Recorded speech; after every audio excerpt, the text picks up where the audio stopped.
तो चलिए शुरू करते हैं आज का सेशन नंबर 99 और आते हैं क्वेश्चन नंबर फर्स्ट पर। देखिएगा क्वेश्चन नंबर फर्स्ट क्या बोल रहा है। अंग्रेज पुलिस अफसर कैप्टन सॉन्डर्स, ठीक है, यहाँ पे सॉन्डर्स के बारे में बात हो रहा है। अंग्रेज पुलिस अफसर कैप्टन सॉन्डर्स निम्नलिखित में से किसके द्वारा गोली से मारा गया था। ठीक है, देखो ये टाइम चल रहा था आपका 1931-32 का टाइम चल रहा था। ठीक है, भारत में अंग्रेज कंपनी के साथ साथ अब अंग्रेजी सरकार का भी शासन शुरू हो गया था। कब से शुरू हो गया था? 1858 ईस्वी से। और उसके बाद क्या हुआ था कि भारत में काफी विरोध हो रहा था उनके शासन का, क्योंकि वो भारत में जो भी नीति का प्रयोग कर रहे थे ना, वो अपने फायदे के लिए यूज कर रहे थे, भारतीयों के फायदे के लिए नहीं। और इस तरीके से ब्रिटिश सरकार के द्वारा भारत के लिए बहुत सारे एक्ट बना करके लाए गए थे, जो भारत को और भी खराब स्थिति में लेकर के जा रहे थे। अंग्रेज तो अपना पूर्णतः फायदा उठा रहे थे। उसी में से एक आपका एक्ट आया था जिसको कहा जाता था Simon commission.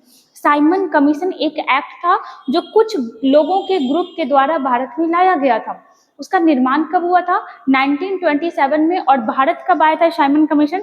Simon commission Bharat आया था 1928 में। और उसी दरमियान क्या हुआ था कि बहुत सारे भारतीय लाला लाजपत राय जो कि पंजाब के बहुत ही प्रसिद्ध व्यक्ति रहे थे, पंजाब केसरी के नाम से भी जाने जाते थे, उनके नेतृत्व में भारतीय युवा विरोध कर रहे थे साइमन कमीशन का। और उसी बीच क्या हुआ था कि जेम्स स्कॉट, नाम सुनना ध्यान से, जेम्स स्कॉट नामक एक अंग्रेज अधिकारी ने क्या बोला कि भाई लाठीचार्ज करो और इन सारे उपद्रवियों को, मतलब जो भी विद्रोही थे उनको भगाने के लिए कहा गया।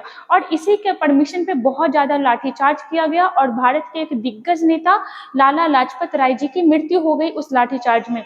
और उस लाठीचार्ज में लाला लाजपत राय की मृत्यु के बाद कुछ युवा नेता, जिनमें आप प्रमुख नाम ले सकते हो भगत सिंह, राजगुरु, सुखदेव, ठीक है, तो ये लोग जो बहुत ही युवा नेता रहे थे, इनके दिल में बहुत चोट लगा और इन्होंने ठाना कि हम इसका बदला ले करके रहेंगे। और इसी दरमियान इन लोगों ने प्लानिंग करा, इनके बारे में सब कुछ पता लगा है जेम्स स्कॉट के बारे में कि ये कब आता है, कहाँ जाता है और कैसे आता है। और इन लोगों ने प्लानिंग करा कि इनकी इसी तरीके से हत्या की जाएगी। और इसी तरह 17 दिसंबर 1928 को इन्होंने क्या किया, जो युवा नेता थे उन्होंने इसको मारने का प्लानिंग तो किया, लेकिन गलती से स्कॉट के जगह पे कौन मारा गया? स्कॉट के जगह पे मारा गया था आपका सॉन्डर्स। और स्कॉट के जगह पे आपका सॉन्डर्स मारा गया। ठीक है, और इसी केस को, ठीक है, इस पुलिस अधिकारी को आप ही देखो ना कि अगर आज के टाइम में ही, ठीक है, ये तो बात उसी समय का हो रहा है, 1928 का बात हो रहा है। अगर आज के टाइम में क्या किया जाए कि कोई पुलिस अधिकारी की अगर हत्या कर दी जाए, ठीक है, कोई पुलिस अधिकारी की अगर हत्या कर दी जाए तो कितना बड़ा इश्यू बनेगा। तो जाहिर सी बात है कि ये भी बहुत बड़ा इश्यू बना कि आपका एक अधिकारी की हत्या कर दी गई। और इसी वजह से ये जो केस चला था, ये किस केस नाम से जाना जाता है? ये जाना जाता है आपका लाहौर केस से। ठीक है, लाहौर केस के नाम से इस केस को जाना जाता है। किस केस को? जिसमें आपका जेम्स स्कॉट के जगह पे सॉन्डर्स की हत्या कर दी गई थी। किसके द्वारा? तो आपका भगत सिंह हो गए, राजगुरु हो गए, ये लोग प्रमुख आदमी रहे थे। तो आंसर क्या हो जाएगा इसका? सरदार भगत सिंह। ठीक है, प्रमुख नेता कौन थे? सरदार भगत सिंह। और आपको पता होना चाहिए कि इसी चीज की वजह से, इसी हत्या की वजह से आगे जाकर के भगत सिंह, राजगुरु, सुखदेव तीनों को फांसी पर लटकाया गया था। और कब फांसी पर लटकाया गया था? तो तय ये हुआ था कि 24 मार्च 1931 को फांसी दिया जाएगा।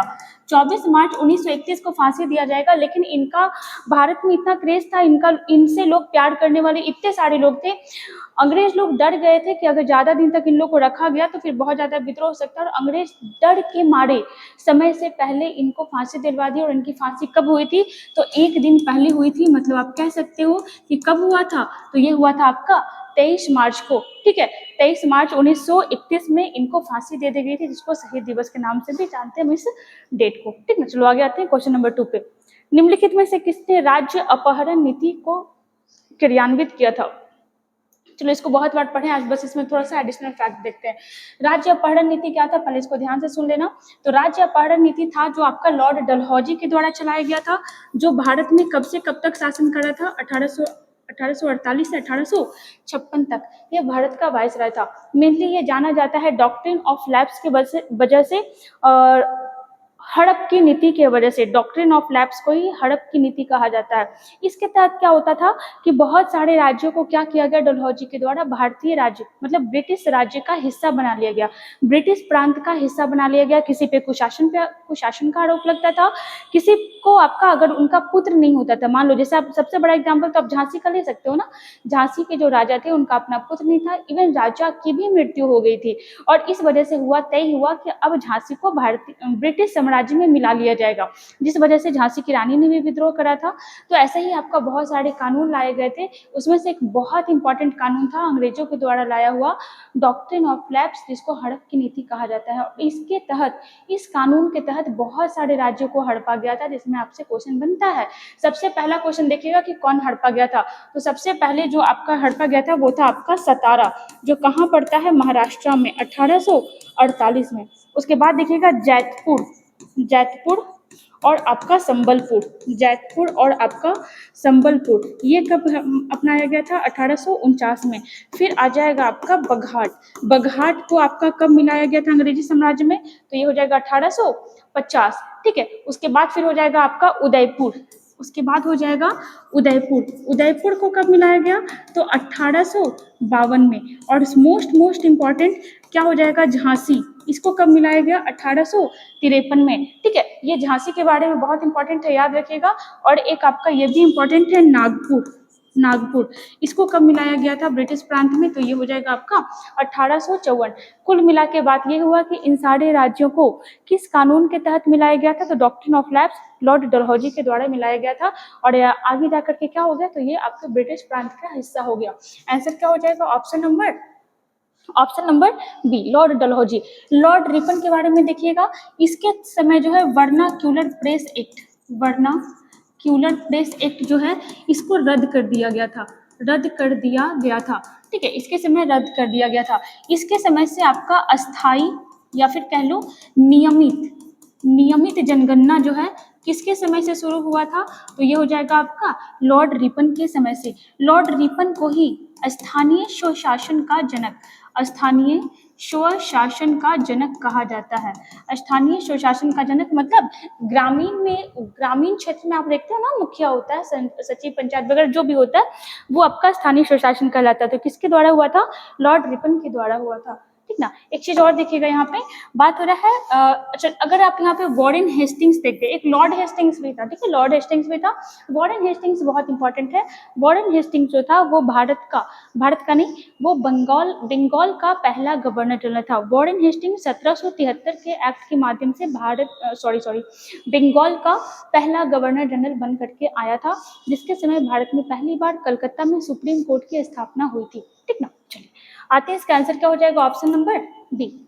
चलो आते हैं क्वेश्चन नंबर 3 पर। देखना, पानीपत की दूसरी लड़ाई निम्नलिखित में से किसके बीच हुई थी। सबसे पहले आ जाओ कि पानीपत कहाँ पड़ता है, तो पानीपत पड़ता है आपका हरियाणा में। कहाँ पड़ता है, हरियाणा में।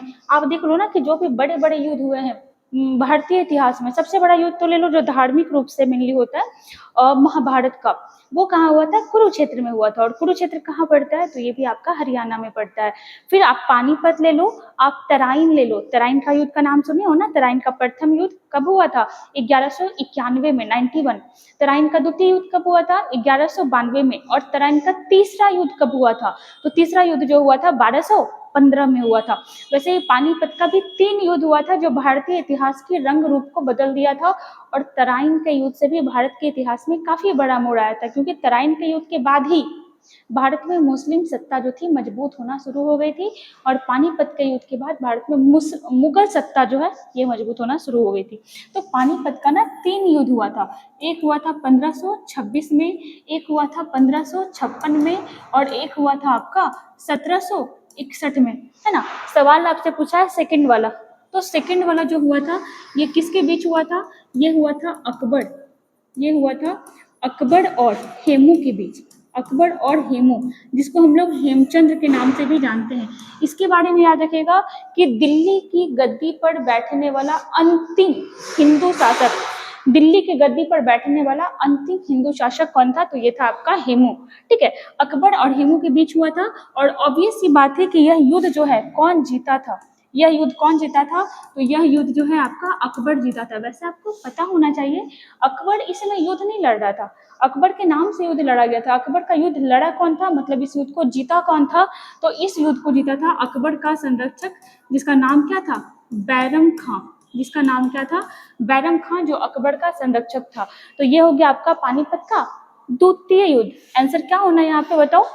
आंसर हो जाएगा ऑप्शन नंबर ए, अकबर और हेमू के बीच में।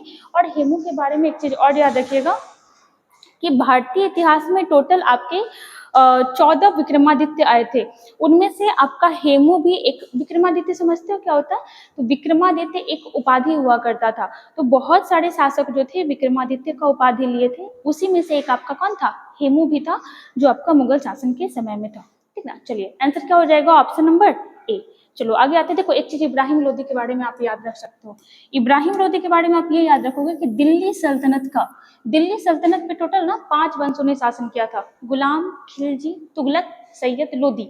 और इसी लोदी में जो आपका कौन था? इब्राहिम लोदी पूरे दिल्ली सल्तनत का एक ऐसा शासक था, एक अकेला ऐसा शासक था जो युद्ध स्थल में ही मारा गया था। कौन मारा था इसको? तो इसको मारा था बाबर। ठीक है, और कब मारा था? तो ये मारा था आपका 1526 ईस्वी में। मतलब आपको यहाँ पे ये भी पता चल गया कि पानीपत का प्रथम युद्ध किसके बीच हुआ था? बाबर और इब्राहिम लोदी के बीच। इसका आंसर क्या हो जाएगा? Option number A. चलो आते हैं क्वेश्चन नंबर 4। देखो क्या बोल रहा है, लक्ष्मीबाई राष्ट्रीय शारीरिक शिक्षा संस्थान कहाँ स्थित है?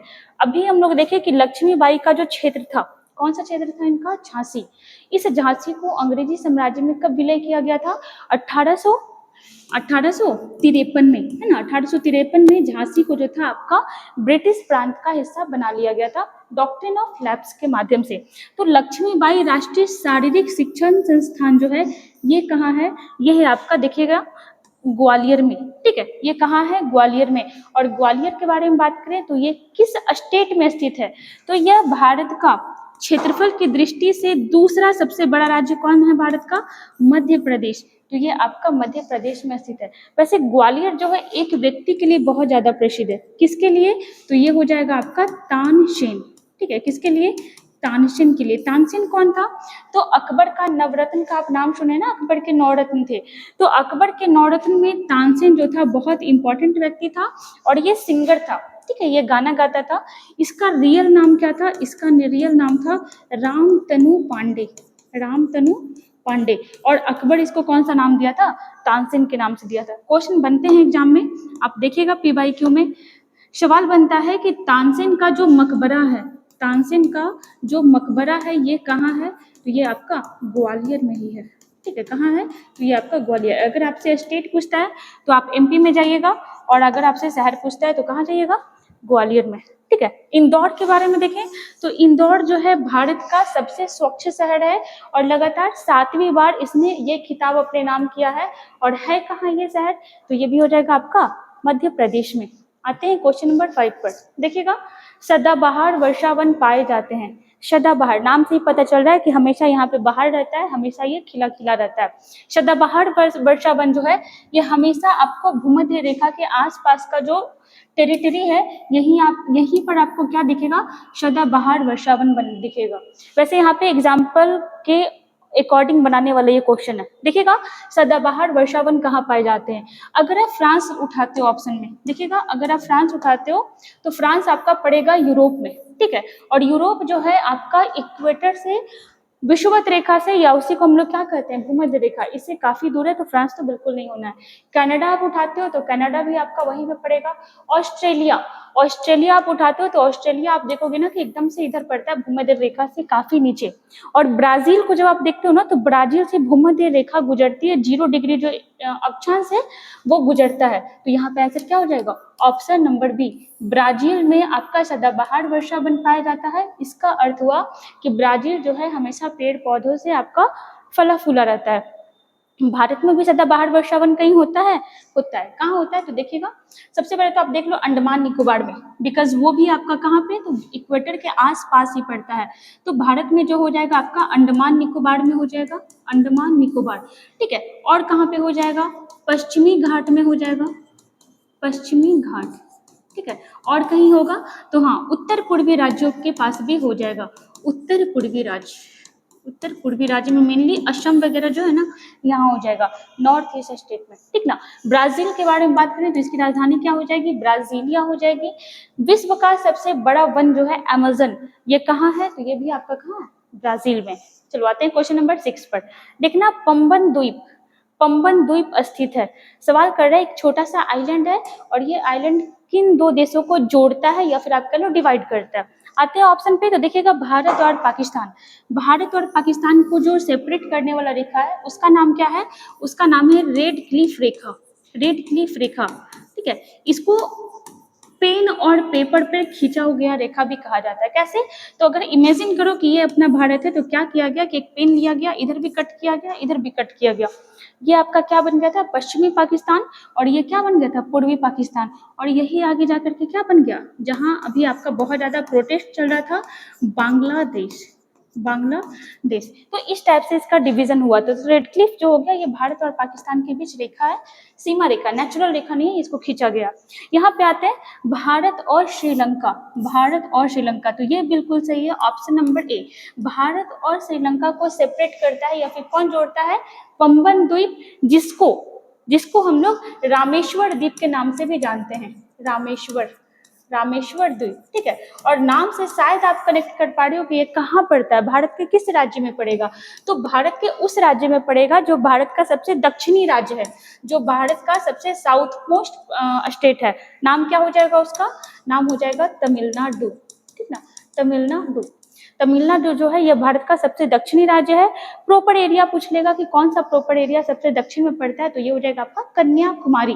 क्या, कन्याकुमारी। और कन्याकुमारी को ही पहले किस नाम से जाना जाता था, केप केमोरिन के नाम से जाना जाता था, केप केमोरिन। चलो एक क्वेश्चन यहाँ से ज्योग्राफी का बन सकता है, क्या बन सकता है, तो आपसे सवाल करेगा ना कि दक्षिण भारत की सबसे ऊंची चोटी कौन सी है, सबसे ऊंची, वो आपको याद होगा, बहुत बार हम लोग चर्चा किए, तमिलनाडु आ रहा है ना तो इससे कनेक्ट करते हैं। दक्षिण भारत की दूसरी सबसे ऊंची चोटी कौन सी है, सेकेंड, तो ये हो जाएगा आपका दोद्दा बेटा, ठीक है, दोद्दा बेटा। और ये दक्षिण भारत की दूसरी सबसे ऊंची चोटी हो जाएगी, जो कहाँ पड़ती है, तो ये पड़ता है आपका तमिलनाडु में, ठीक ना। पहली चोटी आप बताइएगा कि कौन सा है और किस राज्य में पड़ता है, आंसर क्या हो जाएगा, भारत और श्रीलंका। अगर बात करें श्रीलंका के बारे में तो श्रीलंका की राजधानी कहाँ हो जाएगी, पहले इसकी राजधानी कोलंबो हुआ करती थी, अब इसकी राजधानी कहाँ हो जाएगी, जयवर्धने कोटे, ठीक है, जयवर्धने कोटे। श्रीलंका कब और किससे आजाद हुआ, तो श्रीलंका जो है आपका ब्रिटिश सरकार से 1948, मतलब अपने से 1 साल बाद आजाद हुआ था, ठीक है, अपने से 1 साल बाद आजाद हुआ था।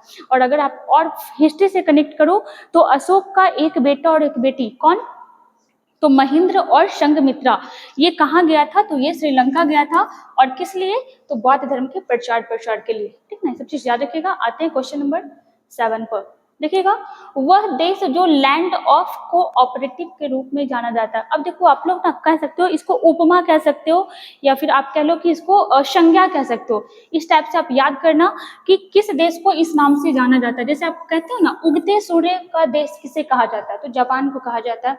पूर्व का स्कॉटलैंड किसे कहा जाता है, मेघालय को कहा जाता है। तो ऐसे ही कुछ कुछ चीज आपको याद रखना पड़ेगा। लैंड ऑफ कोऑपरेटिव किसे कहा जाता है, तो इसे देखिएगा किसे कहते हैं, ऑप्शन पे आइएगा, देखिएगा नॉर्वे, पोलैंड, नीदरलैंड और डेनमार्क। ऑप्शन क्या हो जाएगा, ऑप्शन नंबर डी, डेनमार्क को जो है लैंड ऑफ कोऑपरेटिव कहा जाता है। डेनमार्क से क्या याद रखिएगा, यहाँ की राजधानी कौन हो जाएगी, कोपेनहेगन, कोपेनहेगन। और आपको पता है कोपेनहेगन में ना एक संग्रहालय है जो हमारे इतिहास के नजरिए से बहुत इंपॉर्टेंट है। डेनमार्क की राजधानी कोपेनहेगन हो जाएगी। और एक आइलैंड है, ठीक है, जब आप मैप देखते हो ना तो वहाँ पे आपको एक बहुत बड़ा सा आइलैंड दिखेगा, और डेनमार्क ना आपको मैप में इत्तू को भी नहीं दिखेगा, बहुत छोटा सा दिखता है। और इसका जो कब्जा है ना वो इस आइलैंड पर है। मतलब आप इस आइलैंड के बारे में कह सकते हो कि भौगोलिक रूप से ये आपका यूएसए के पास पड़ता है, लेकिन पॉलिटिकल रूप से इस पर कब्जा किसका है, तो डेनमार्क का है। और ये किस आइलैंड के बारे में बात हो रहा है ये आप बताइएगा। इसके बारे में और बता दें तो ये आइलैंड जो है ये दुनिया का सबसे बड़ा आइलैंड है, ठीक है। चलो आगे आते हैं, नीदरलैंड के बारे में बात करें तो चलो यहाँ पे कैपिटल देख लेते हैं थोड़ा। नीदरलैंड की राजधानी क्या हो जाएगी, तो नीदरलैंड की राजधानी हो जाएगी एम्स्टर्डम, एम्स्टर्डम, ठीक है। पोलैंड के बारे में बात करें तो पोलैंड की राजधानी हो जाएगी वार्सा, ठीक है। और नॉर्वे की राजधानी हो जाएगी ओस्लो, ओस्लो। जहां शांति का नोबेल पुरस्कार कहाँ दिया जाता है, तो ये आपका नॉर्वे में ही दिया जाता है। आते हैं क्वेश्चन नंबर 8 पर, देखिएगा सरदार सरोवर बांध किस नदी पर बनाया गया है। सरदार सरोवर बांध किस नदी पर बनाया गया है, तो ये बनाया गया है आपका, देखिएगा ऑप्शन बेतवा, कावेरी, नर्मदा, साबरमती। चलो देखते हैं यहाँ पे क्या हो जाएगा, तो ये हो जाएगा option number C, option number C, Narmada नदी पर। और अगर आपको याद आ रहा हो तो हम बताए थे नर्मदा, ताप्ती, इन 2-3 नदी, जैसे नर्मदा हो गया, ताप्ती हो गया, साबरमती, ये सारी नदियां जो है ना, ये आपका किधर की ओर गिरती है, पश्चिम की ओर। जबकि भारत में मैक्सिमम नदी जो है, भारत में मैक्सिमम नदी जो है ये आपके पूर्व की ओर गिरती हैं। और पूर्व में क्या है, तो पूर्व में है आपका बंगाल की खाड़ी, बंगाल की खाड़ी। तो भारत में जो मैक्सिमम नदी है ना, वो आपका बंगाल की खाड़ी में गिरता है। कुछ गिना चुना नदी जो है ये आपका कहाँ गिरता है, अरब सागर में गिरता है। और आपका नर्मदा हो गया, ताप्ती हो गया, साबरमती हो गया, लूनी हो गया, ये मैक्सिमम नदियाँ किधर गिरती हैं, पश्चिम की ओर गिरती है, ठीक ना। तो नर्मदा के बारे में पहले तो याद रखिएगा कि ये आपका अरब सागर में गिरती है, अरब सागर में गिरती है। भारत की 5वीं सबसे बड़ी नदी हो जाएगी, ठीक है। इससे ये जो सरदार सरोवर बांध परियोजना है, इससे कितने राज्य को फायदा मिलता है, तो ये मिलता है सबसे पहले तो आ जाओ एमपी को, फिर आपका महाराष्ट्र को, फिर हो जाएगा आपका गुजरात, और भारत का सबसे बड़ा राज्य क्षेत्रफल की दृष्टि से राजस्थान। तो ये 4 राज्य है ना, ये सरदार सरोवर बांध से क्या करते हैं, तो इनको फायदा मिलता है इस स्टेट को। और देखिएगा साबरमती जो हो जाएगा, ये भी आपका किधर की ओर गिरती है, तो ये गिरती है आपके पश्चिम की ओर गिरती है, इसको याद रखिएगा। चलिए आगे आते हैं, देखिएगा क्वेश्चन नंबर 9, गुड फ्राइडे किससे संबंधित है। तो देखो सबसे पहले तो आ जाओ कि गुड फ्राइडे जो है ये किस धर्म से रिलेटेड है। तो गुड फ्राइडे जो है ना आपका, ये ईसाई धर्म से संबंधित पर्व है, ठीक है। ईसाई धर्म से संबंधित पर्व है। देखो सबसे पहले ना आज के टाइम में देखो कि बहुत ज्यादा धर्म होते रहता है सारे देश में, भारत में ही नहीं सारे देश में होते रहता है। लेकिन एक टाइम ऐसा था ना जहाँ पे सिर्फ 2 धर्म हुआ करता था, एक अपना सनातन हुआ करता था जिसको आप हिंदू कह लो, और एक जो है आपका ये क्या हुआ करता था, तो एक इब्राहिम धर्म हुआ करता था। मतलब अगर आप मान लो ना कि ये पूरा का पूरा विश्व है, ठीक है, ये पूरा का पूरा विश्व है, तो इधर वाले को हम लोग क्या कहते हैं, पश्चिमी सभ्यता कहते हैं, और इधर में क्या हो गया, अपना भारत। तो सिर्फ 2 धर्म हुआ करता था, एक इधर हुआ करता था इब्राहिम धर्म, ठीक है, ये सब इतिहास में पढ़ना है। इब्राहिम धर्म हुआ करता था, और इधर आपका कह लो कि वैदिक धर्म हुआ करता था, जिसको आप सनातन भी कह लो, हिंदू भी कह लो। आगे जाके समय समय पर क्या हुआ ना कि इन धर्मों में बहुत सारे विभाजन होते गए, और बहुत सारे नए धर्म का उदय होते गया। सेम चीज आपको यहाँ भी दिखेगा, जैसे आप उठाओ ना, जैसे जैन धर्म हो गया, बौद्ध हो गया, ठीक है, फिर आप कह लो यहाँ पे एक सिख धर्म हो गया। मेजर मतलब ये तीनों ना मेजर धर्म है, बाकी छोटे मोटे तो और भी बहुत सारे थे। ये सारे धर्म का उदय कहाँ से हुआ, वैदिक धर्म से हुआ। क्यों हुआ, क्योंकि एक टाइम ऐसा था ना कि वैदिक धर्म में बहुत ज्यादा अंधविश्वास, कर्मकांड, रिचुअल्स बहुत ज्यादा बढ़ गया था। वैसे ही आप इब्राहिम धर्म जो हुआ करता था, इसी से आपका ईसाई धर्म निकला, इसी से आपका इस्लाम धर्म निकला, इसी से आपका यहूदी धर्म निकला। तो जितने मेजर धर्म इधर वाले हो गए ना, वेस्टर्न वाले, ये सारे कहाँ से निकले, इब्राहिम धर्म से निकले हैं। तो पहला तो आप ईसाई के बारे में ये याद रखिएगा कि ये कहाँ से राइज हुआ है, इब्राहिम धर्म से राइज हुआ है। ईसाई धर्म के जो आपके संस्थापक हैं ये कौन है, तो ये है आपके ईसा मसीह, ईसा मसीह। अब आते हैं सवाल पर, देखो यहाँ पे गुड फ्राइडे किससे संबंधित है। तो ईसा मसीह के जन्म को गुड फ्राइडे कहते हैं, ऐसा कोई बात नहीं था, क्योंकि ईसा मसीह भगवान के रूप में नहीं जन्म लिए थे, वो हमारे और आपके जैसे इंसान के रूप में जन्म लिए थे। वो अपने कर्म से, अपनी मेहनत से और अपनी ताकत से आगे जाकर भगवान का दर्जा पाए थे। नेक्स्ट में आते हैं ईसा की सूली। जैसा कि हम लोग जानते हैं कि ईसा मसीह की बहुत ही कम आयु में हत्या कर दी गई थी, एक आम इंसान के जैसा। तीसरा देखिएगा ईसा का पुनर्जन्म, और बाकी इसको कट कर दो। देखो इसी तीनों में से आंसर होगा। तो देखो हुआ क्या था ना कि लोगों के भलाई के लिए जब ईसा मसीह लोगों का विरोध कर रहे थे, जो बुरे लोग थे उनका विरोध कर रहे थे, तो उनको क्या किया गया था, सूली पे चढ़ा दिया गया था, जो आप बहुत जगह पिक्चर्स में देखे होंगे। लेकिन उसके कुछ दिनों बाद ना, मतलब फ्राइडे को ऐसा किया गया, और संडे को फिर क्या हो गया था, जिसको ईस्टर के नाम से जाना जाता है, संडे को क्या हुआ था, ईसा मसीह का पुनर्जन्म हो गया था। ठीक है, संडे को ईसा मसीह का पुनर्जन्म हो गया था, मतलब फ्राइडे को उनकी मृत्यु के बाद क्या हुआ था, ईसा मसीह का पुनर्जन्म हो गया था, और इसीलिए लोग खुशी से आपका गुड फ्राइडे मनाते हैं। और ये क्वेश्चन बहुत कंफ्यूजिंग है, तो इसको आप लोग देखिएगा कि यहाँ पे क्या होना चाहिए, ईसा मसीह की सूली होनी चाहिए या फिर आपका ईसा मसीह का पुनर्जन्म होना चाहिए। आई होप कि इसका आंसर पुनर्जन्म होना चाहिए, क्योंकि गुड फ्राइडे का बात कर रहे हैं यहाँ पे, वर्ड से समझ में आ रहा है कि ईसा मसीह का पुनर्जन्म हुआ था अच्छे कर्मों को फिर से करने के लिए, और इसीलिए आपका गुड फ्राइडे मनाया जाता है। वैसे एक बार आप भी कोशिश करिएगा इस क्वेश्चन के बारे में और भी एक्सप्लेनेशन देखने का कि इसका आंसर क्या होना चाहिए। वैसे तो इसका आंसर आपका ऑप्शन नंबर सी ही होगा। तो देखिएगा, वैसे देखिए हुआ क्या था ना कि ईसा मसीह जब लोगों का भलाई करने का प्रयास कर रहे थे, आम जन लोगों का भलाई करने का प्रयास कर रहे थे, तो जो जिनको लग रहा था कि ईसा मसीह की वजह से, देखो जब इसके बारे में पूरा पढ़िएगा ना तो आपको पता चलेगा कि इब्राहिम धर्म में भी कैसे कुरीति बढ़ गया था। लोग मूर्ति पूजा को ना बहुत ज्यादा उसमें वैल्यू देना शुरू कर दिए थे, और जब ईसा मसीह इस चीज को समझाने का प्रयास कर रहे थे तो उनकी हत्या कर दी गई थी सूली पर चढ़ा करके। लेकिन यहाँ पे देखो गुड देख करके ना थोड़ा कंफ्यूजन होता है कि किसी का कोई शहीद हो जाता है, किसी की मृत्यु हो जाती है, तो उस वर्ड को गुड के नाम से रिकॉग्नाइज नहीं करेंगे। लेकिन क्रिश्चियन धर्म में ना ऐसा मान्यता है कि उन्होंने लोगों की भलाई के लिए अपना बलिदान दिया, उनकी हत्या नहीं हुई, उनकी मृत्यु नहीं है, वो और भी अमर हो गए। इसलिए इसका आंसर वैसे तो बी ही होना चाहिए था, ठीक ना, ईसा की सूली। और उनका पुनर्जन्म हुआ था, ठीक है, उनका पुनर्जन्म दोबारा भी हो गया था, जिसको ईस्टर के नाम से जो संडे को मनाया जाता है, ठीक है, 2 दिन बाद मनाया जाता है संडे को।